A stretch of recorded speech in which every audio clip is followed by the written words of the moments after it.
Hi friends, இன்றைக்கி ஒரு safety தகவல் என்னென்னு பார்க்குறீங்களா? ரீசெண்டாக வந்து நாங்கள் கும்பகரை ஃபேமிலியாக ட்ரிப் போயிருந்தோம் ஃப்ரெண்ட்ஸ். அங்கே வந்துட்டு நல்லா சேஃப்டியை உணர முடிஞ்சது. ஏன்னா அரசு வந்து அந்த அளவுக்கு செஞ்சு வச்சுருக்காங்க. ஆனால் இருந்தாலும் நான் 2006 ஒரு முறை போகும்போது வந்து நிறைய மோசமான விஷயங்கள் கேள்விப்பட்டிருக்கேன். அங்கே இறப்பு நிறைய ஏற்படும்னு.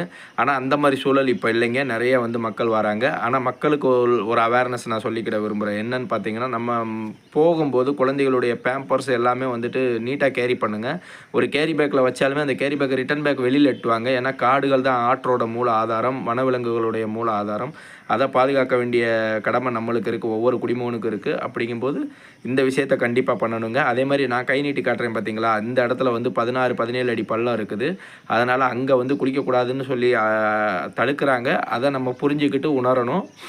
அது போக வந்து கவர்மெண்ட்டு தடுப்பணை வச்சுருக்காங்க. அதை தாண்டி நம்ம போகக்கூடாது. இந்த காட்டுறேன் பார்த்தீங்களா, அதை தாண்டி போகக்கூடாதுங்கிற அவேர்னஸ் நம்மளுக்கு வேணும் ஃப்ரெண்ட்ஸ்.